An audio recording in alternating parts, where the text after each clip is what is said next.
justo? Entretanto, o sangue da perseguição cruel ali estava, a pingar-lhe da barba veneranda sobre a túnica branca e indene de qualquer mácula que lhe pudesse atormentar a consciência.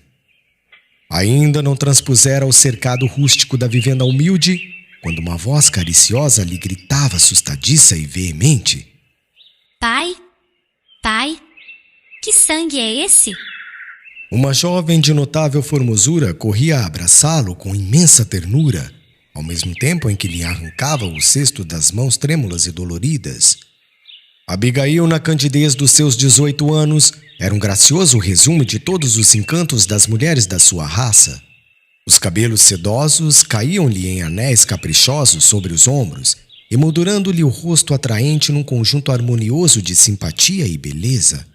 No entanto, o que mais impressionava no seu talhe esbelto de menina e moça eram os olhos profundamente negros, nos quais intensa vibração interior parecia falar dos mais elevados mistérios do amor e da vida.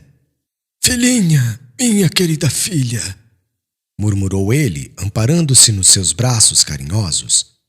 Em breve, dava conta de todas as ocorrências, e enquanto o velho genitor banhava o rosto contundido na infusão balsâmica que a filha preparara cuidadosamente, Gesiel era chamado a inteirar-se do acontecido. O jovem acorreu solícito e pressuroso. Abraçado ao pai, ouviu-lhe o desabafo amargo, palavra por palavra. No vigor da juventude, não se lhe poderia dar mais de 25 anos, mas o comedimento dos gestos e a gravidade com que se exprimia deixavam entrever um espírito nobre, ponderado e servido por uma consciência cristalina. Coragem, pai! Exclamou depois de ouvir a dolorosa exposição, pondo nas expressões de firmeza um acentuado cunho de ternura. Nosso Deus é de justiça e sabedoria, confiemos na sua proteção. Joquedebe contemplou o filho de alto a baixo, fixando-lhe o olhar bondoso e calmo, em que desejaria lobrigar naquele momento a indignação que lhe parecia natural e justa, dominado pelo desejo das represálias. É verdade que criara Gesiel para as alegrias puras do dever em obediência à leal execução da lei. Entretanto, nada o compelia a abandonar suas ideias de desforra de maneira a desafrontar-se dos ultrajes recebidos. Filho, obtemperou depois de meditar longo tempo, Jeová é cheio de justiça, mas os filhos de Israel, como escolhidos, precisam igualmente exercê-las. Poderíamos ser justos olvidando afrontas? Não poderei descansar sem o repouso da consciência pela obrigação cumprida. Tenho necessidade de assinar os erros de que me fui vítima, no presente e no passado. E amanhã irei ao legado ajustar minhas contas. O jovem hebreu fez um movimento de espanto e acrescentou: Ireis porventura à presença do questor Licínio esperando providências legais? E os antecedentes, meu pai? Pois não foi esse mesmo patrício quem vos despojou de grande patrimônio territorial atirando-vos ao cárcere? Não vedes que ele tem nas mãos as forças da iniquidade? Não será de temer novas investidas com o fim de extorquir o pouco que nos resta? Joquedebe mergulhou no olhar do filho, olhar que a nobreza do coração orvalhava de lágrimas emotivas, porém, na sua rigidez de caráter, acostumado a executar os desígnios próprios até o fim, exclamou quase secamente: Como sabes, tenho contas velhas e novas a acertar, e amanhã, de conformidade com o édito, aproveitarei o ensejo que o governo provincial nos faculta. Meu pai, suplico-vos, advertiu o rapaz entre respeitoso e carinhoso. Não lanceis mão desses recursos. E as perseguições? Explodiu o velho energicamente. E esse turbilhão incessante de ignomínias a respeito dos homens de nossa raça? Não haverá um paradeiro nesse caminho de infinitas angústias? Assistiremos inermes ao enxovalho de tudo que possuímos de mais sagrado? Tenho o coração revoltado com esses crimes odiosos que nos atingem impunemente. A voz tornara-se-lhe arrastada e melancólica, deixando perceber o extremo desânimo. Todavia, sem se perturbar com as objeções paternas, Gesiel prosseguiu: Essas torturas, entretanto, não são novas. Há muitos séculos, os faraós do Egito levaram tão longe a crueldade para com os nossos ascendentes que os meninos de nossa raça eram trucidados logo ao nascer. Antíoco Epifânio, na Síria, mandou degolar mulheres e crianças no recesso mesmo dos nossos lares. Em Roma, de tempos em tempos, todos os israelitas sofrem vexames e confiscos, perseguição e morte.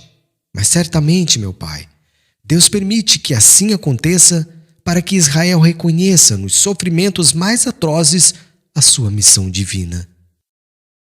O velho israelita parecia meditar as ponderações do filho, contudo, acrescentou resoluto: Sim, tudo isso é verdade, mas a justiça reta deve ser cumprida, ceitil por ceitil, e nada poderá demover-me. Então ireis reclamar amanhã perante o legado. Sim. Nesse momento, o olhar do jovem demorou na velha mesa onde repousava a coleção dos escritos sagrados da família. Animado por súbita inspiração, Gesiel lembrou humildemente: Pai, não tenho direito de exortar-vos, mas vejamos o que nos suscita a palavra de Deus a respeito do que pensais neste momento. E abrindo os textos ao acaso, conforme costume da época, a fim de reconhecer a sugestão que lhes pudesse facultar as sagradas letras, leu a parte dos provérbios. Filho meu, não rejeites o corretivo do Senhor, nem te enojes de sua repreensão, porque Deus repreende aquele a quem ama, assim como o pai ao filho, a quem quer bem. O velho israelita abriu os olhos espantados, revelando a estupefação que a mensagem indireta lhe causava.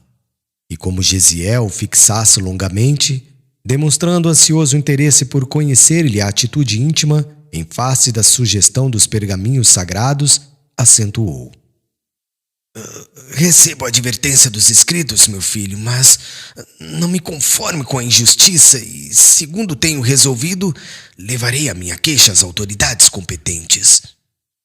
O rapaz suspirou e disse resignado: Que Deus nos proteja.